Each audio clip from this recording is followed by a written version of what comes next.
ओम नमो भगवती वासुदेवाय। सनातन ज्ञान और उपासना चैनल में आप सभी का स्वागत है। आइए आज सुनते हैं बृहस्पतिवार व्रत की कथा। भारतवर्ष में एक प्रतापी और दानी राजा राज्य करता था। वह नित्य गरीबों और ब्राह्मणों की सहायता करता था। यह बात उसकी रानी को अच्छी नहीं लगती थी। वह न ही गरीबों को दान देती और न ही भगवान का पूजन करती थी। राजा को भी दान देने के लिए वह मना किया करती थी। एक दिन राजा शिकार खेलने वन में गए हुए थे तो रानी महल में अकेली थी। उसी समय बृहस्पति देव साधु के वेश में राजा के महल में भिक्षा मांगने के लिए आए और भिक्षा मांगी। रानी ने भिक्षा देने से इनकार किया और कहा, हे साधु महाराज, मैं तो दान पुण्य से तंग आ गई हूँ। मेरे पति सारा धन लुटाते रहते हैं।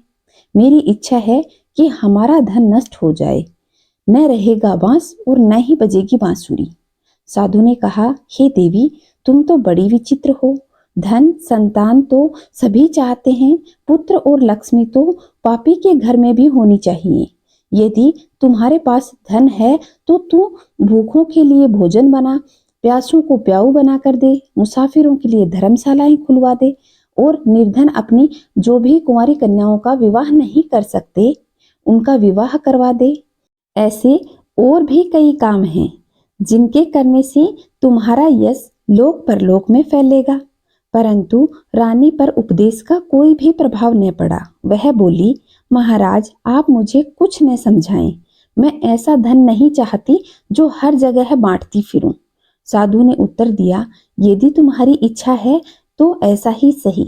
तुम ऐसा करना कि बृहस्पतिवार को घर लीपकर पीली मिट्टी से सिर धो लेना और स्नान कर लेना, भट्टी चढ़ाकर कपड़े धोना। ऐसा करने से तुम्हारा सारा धन नष्ट हो जाएगा। इतना कहकर साधु महाराज अंतर्धान हो गए। साधु के अनुसार कही हुई बातों को पूरा करते हुए रानी को केवल 3 बृहस्पतिवार ही बीते थे कि उसकी समस्त धन संपत्ति नष्ट हो गई। भोजन के लिए राजा का परिवार तरसने लगा। तब एक दिन राजा ने रानी से कहा कि हे रानी, तुम यहीं रहो और मैं दूसरे देश में जाता हूँ, क्योंकि यहाँ तो सभी लोग मुझे जानते हैं, इसलिए मैं कोई छोटा कार्य नहीं कर सकता। ऐसा कहकर राजा प्रदेश को चला गया। वहां वह जंगल से लकड़ी काट कर लाता और शहर में बेचता। इस तरह वह अपना जीवन व्यतीत करने लगा। उधर राजा के प्रदेश जाते ही रानी और दासी दुखी रहने लगे। एक बार जब रानी और दासी को 7 दिन तक भोजन नहीं मिला तो रानी अपनी दासी से कहने लगी, हे दासी, पास ही के नगर में मेरी बहन रहती है। वह बड़ी धनवान है। तू उसके पास जा और कुछ ले आ ताकि थोड़ी बहुत तो गुजर बसर हो सके। दासी रानी की बड़ी बहन के पास पहुंची। उस दिन गुरुवार था और रानी की बहन उस समय बृहस्पति देव की कथा सुन रही थी। दासी ने रानी की बहन को अपनी रानी का संदेश दिया, लेकिन रानी की बड़ी बहन ने कोई उत्तर नहीं दिया।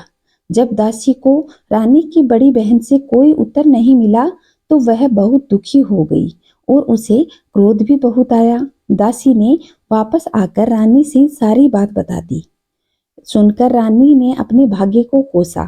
उधर रानी की बहन ने सोचा कि मेरी बहन की यहाँ से दासी आई थी, परंतु मैं तो उससे बोल भी नहीं पाई। वह तो बहुत दुखी हुई होगी। कथा सुनकर और पूजन समाप्त कर कर वह अपनी बहन के घर आई और कहने लगी, हे बहन, मैं बृहस्पतिवार का व्रत कर रही थी। तुम्हारी दासी मेरे घर आई थी, परंतु जब तक कथा होती है तब तक न तो उठते हैं और न ही बोलते हैं, इसलिए मैं नहीं बोली। कहो दासी क्यों आई थी? रानी बोली, बहन, तुमसे क्या छिपाऊं, हमारे घर में तो खाने तक का अनाज नहीं है। ऐसा कहते कहते रानी की आंखें आंसुओं से भर गई।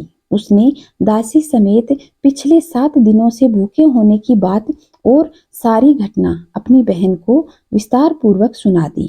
रानी की बहन बोली, देखो बहन, भगवान बृहस्पति देव सबकी मनोकामना, शायद बृहस्पति देव की कृपा से तुम्हारे घर में भी अनाज रखा हुआ हो। रानी को पहले तो विश्वास नहीं हुआ, पर बहन के आग्रह से अपनी दासी को अंदर भेजा तो उसने देखा कि सचमुच एक घड़ा भरा हुआ अनाज का रखा हुआ था। यह देखकर दासी को बड़ी हैरानी हुई।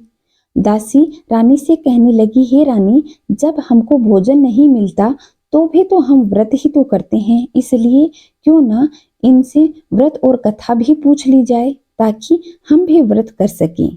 तब रानी की बहन ने अपनी बहन को सारी विस्तार से बृहस्पति देव की कथा और व्रत की विधि बतला दी। उसकी बहन ने बताया कि बृहस्पतिवार के व्रत में चने की दाल और मुनक्का से विष्णु भगवान का केले की जड़ में पूजन करते हैं तथा दीपक जलाते हैं, व्रत की कथा सुनते हैं और पीला भोजन ग्रहण करते हैं। इससे बृहस्पति देव प्रसन्न होते हैं। व्रत और पूजन की विधि बतला करके रानी की बहन तो अपने घर में लौट गई। 7 दिन बाद जब गुरुवार आया तो रानी और दासी ने व्रत रखा। गुड़साल में जाकर चना और गुड़ ले आई। फिर उसने केले की जड़ में विष्णु भगवान का पूजन किया। अब पीला भोजन कहाँ से लेकर आए, इस बात को लेकर वे दोनों दुखी हुई। क्योंकि उन्होंने व्रत रखा था इसलिए बृहस्पति देव उनसे प्रसन्न थे। इसलिए वे एक साधारण व्यक्ति का रूप धारण करके 2 थालों में सुंदर पीला भोजन लेकर के दासी को देकर चले गए। भोजन को पाकर दासी बहुत प्रसन्न हुई। फिर रानी के साथ मिलकर भोजन ग्रहण किया। इसके बाद वे सभी गुरुवार को व्रत पूजन करने लगी। बृहस्पति देव भगवान की कृपा से उनके पास फिर से धन संपत्ति आ गई, परंतु रानी फिर से उसी तरह आलस्य करने लगी। तब दासी बोली, देखो रानी, तुम पहले भी इस प्रकार आलस्य करती थी, तुम्हें धन रखने के लिए कष्ट होता था, इस कारण सभी धन नष्ट हो गया। अब जब भगवान बृहस्पति देव की कृपा से धन मिला है तो तुम्हें फिर से आलस्य हो रहा है। रानी को समझाते हुए दासी ने कहा कि बड़ी मुसीबतों के बाद हमने यह धन पाया है, इसलिए हमें दान पुण्य करना चाहिए, भूखे मनुष्यों को भोजन कराना चाहिए और धन को शुभ कार्यों में खर्च करना चाहिए। इससे तुम्हारे कुल का यश बढ़ेगा, स्वर्ग की प्राप्ति होगी और पितृ भी प्रसन्न होंगे। दासी की बात मानकर रानी ने बहुत सा धन खर्च किया और शुभ कार्य किए। इससे पूरे नगर में उनका यश फैलने लगा। बृहस्पतिवार का व्रत और कथा के बाद श्रद्धा के साथ आरती की जानी चाहिए।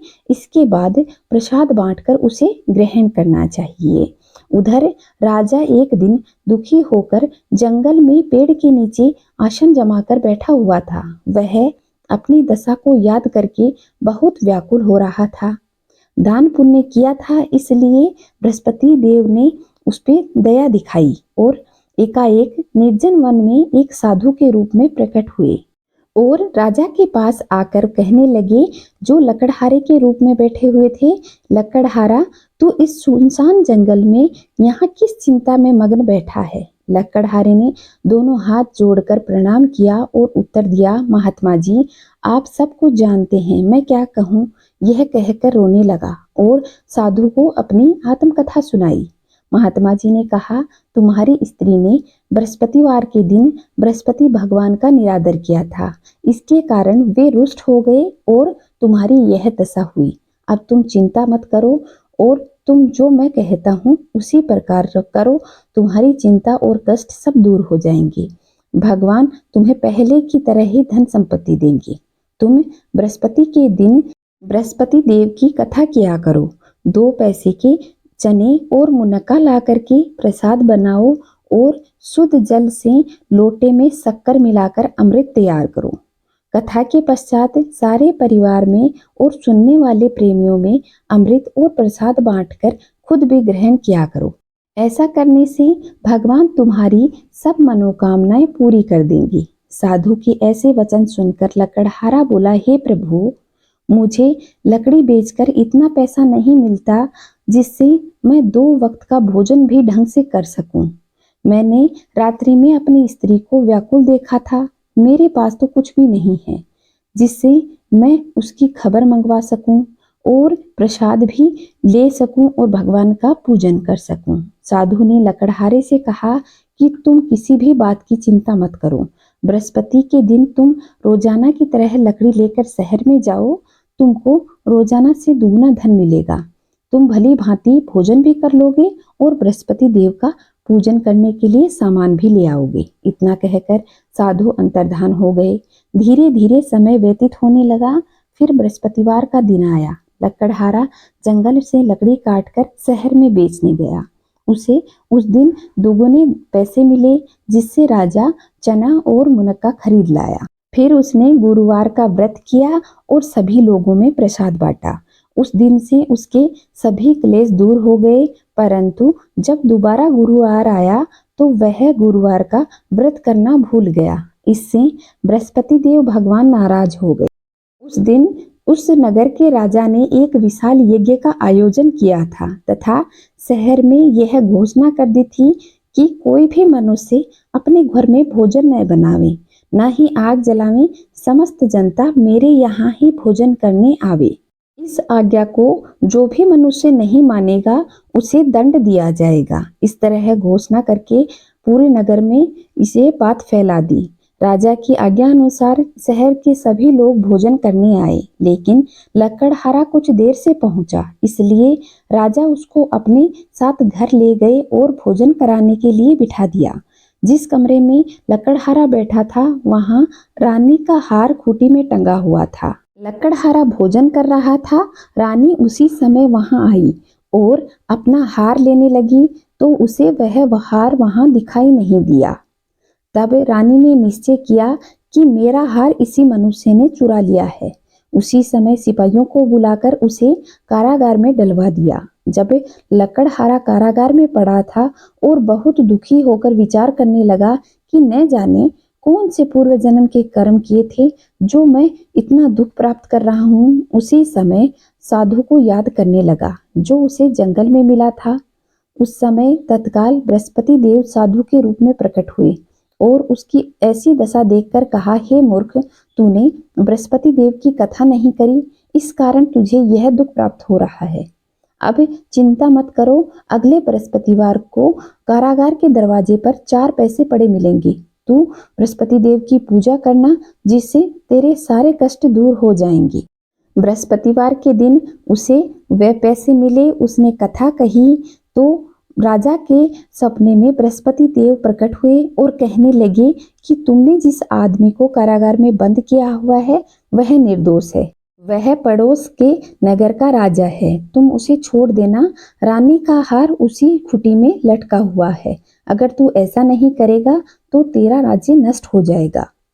इस तरह रात्रि के स्वप्न को देखकर राजा प्रातःकाल उठा और खूंटी पर हार देखकर लकड़हारे को बुलाया और क्षमा मांगी तथा लकड़हारे को सुंदर वस्त्र आभूषण देकर विदा किया। बृहस्पति देव की आज्ञा से लकड़हारा अपने नगर को चल दिया। राजा जब अपने नगर के निकट पहुंचा तो उसे बड़ा आश्चर्य हुआ कि नगर में पहले से अधिक बाग, तालाब, कुएं और बहुत सी धर्मशालाएं, मंदिर आदि बने हुए थे। राजा ने पूछा कि यह किसका बाग और धर्मशालाएं हैं? तब राजा के नगर के लोग बोले कि यह तो सब रानी और बांदी ने बनवाए हैं। तो राजा को आश्चर्य भी हुआ और गुस्सा भी बहुत आया। जब रानी ने यह खबर सुनी कि राजा आ रहे हैं तो उन्होंने बांदी से कहा, हे दासी, देख राजा हमको कितनी बुरी हालत में छोड़कर गए थे। हमारी ऐसी हालत देखकर वह लौट न जाएं, इसलिए तू दरवाजे पर खड़ी हो जा। आज्ञा अनुसार रानी की दासी दरवाजे पर खड़ी हो गई। राजा आए तो उन्हें अपने साथ लिवा आई। तब राजा ने क्रोध करके अपनी रानी से पूछा कि यह धन तुम्हें कैसे प्राप्त हुआ? तब उन्होंने कहा कि यह धन तो बृहस्पति देव की कृपा और उनके व्रत के प्रभाव से प्राप्त हुआ है। राजा ने निश्चय किया कि 7 रोज बाद तो सभी बृहस्पति देव का पूजन करते हैं, परंतु मैं तो प्रतिदिन 3 बार कहानी कहूंगा और रोज व्रत करूंगा। अब हर समय राजा अपने दुपट्टे में चने की दाल बांधे रखता था और दिन में 3 बार कहानी कहता था। एक रोज राजा ने विचार किया कि चलो बहन के यहाँ होकर आते हैं। इस तरह निश्चय करके राजा घोड़े पर सवार होकर अपनी बहन के यहाँ चला गया। मार्ग में उसे जो भी आदमी दिखा उसे वह कहने लगा कि मेरी कहानी सुन लो। कोई सुनता, कोई उसे टाल देता। कुछ दूर जाने पर कई आदमी एक मुर्दे को ले जा रहे थे। राजा ने कहा कि भाइयों मेरी बृहस्पतिवार की कथा सुन लो। तो वे बोले कि हमारा तो यहाँ आदमी मर गया है और तुझे अपनी कथा की पड़ी है। परंतु कुछ आदमी बोले कि अच्छा कह दो, तुम्हारी कथा हम भी सुन लेंगे। राजा ने दाल निकाली और जब कथा आधी हुई तो मुर्दा हिलने लगा और कथा समाप्त हुई तो मुर्दा राम राम कह करके खड़ा हो गया। आगे मार्ग में उसे एक किसान हल चलाता हुआ दिखाई दिया। राजा ने कहा कि देखो भाई, मेरी कथा सुन लो। तो किसान बोला कि जब तक मैं तेरी कथा सुनूंगा तब तक 4 राहें जोत दूंगा। जा अपनी कथा किसी और को सुना देना। राजा जैसे ही आगे बढ़ने लगा, बैल पछाड़ खाकर गिरने लगे। किसान के पेट में भी बड़ी जोर से दर्द होने लगा। उसी समय किसान की माँ रोटी लेकर खेत में आई थी। उसने कहा कि हे पुत्र, तुझे क्या हुआ है? बेटे ने सारा हाल कह सुनाया। बुढ़िया दौड़ी दौड़ी घुड़सवार के पास गई और बोली, हे घुड़सवार, तेरी कथा मैं सुनूंगी, तू अपनी कथा मेरे खेत में चलकर कहना। राजा बुढ़िया माई के खेत में जाकर कथा कही तो कथा सुनते ही बैल खड़े हुए और किसान के पेट का दर्द भी खत्म हो गया। राजा अपनी बहन के घर पहुंचा। बहन ने भाई का खूब आदर सत्कार किया। दूसरे रोज प्रातः काल राजा जागा तो उसने देखा कि सब लोग भोजन कर रहे थे। राजा ने अपनी बहन से कहा कि नगर में ऐसा कोई मनुष्य है जिसने भोजन नहीं किया हो तो वह मेरी बृहस्पतिवार की कथा सुन ले। बहन बोली, भैया इस देश में ऐसा है, लोग पहले भोजन करते हैं बाद में अन्य काम करते हैं। अगर कोई अड़ोस पड़ोस में होगा तो मैं जरूर देख के आती हूँ। ऐसा कहकर बहन देखने चली गई। उसे कोई व्यक्ति नहीं मिला जिसने भोजन नहीं किया हो। अतः एक कुम्हार के घर गई। वहां उसका लड़का बीमार था। उसे मालूम हुआ कि उसने 3 रोज से कुछ भी नहीं खाया है। रानी अपने भाई की कथा सुनने के लिए कुम्हार से कहने लगी कि तुम्हारे बेटे को मेरे भाई की कथा सुनवा दो। कुम्हार ने इस बात की हामी भर ली। तब राजा ने जाकर के कुम्हार के बेटे को कथा सुनाई। कथा सुनने के बाद वह लड़का एकदम ठीक हो गया।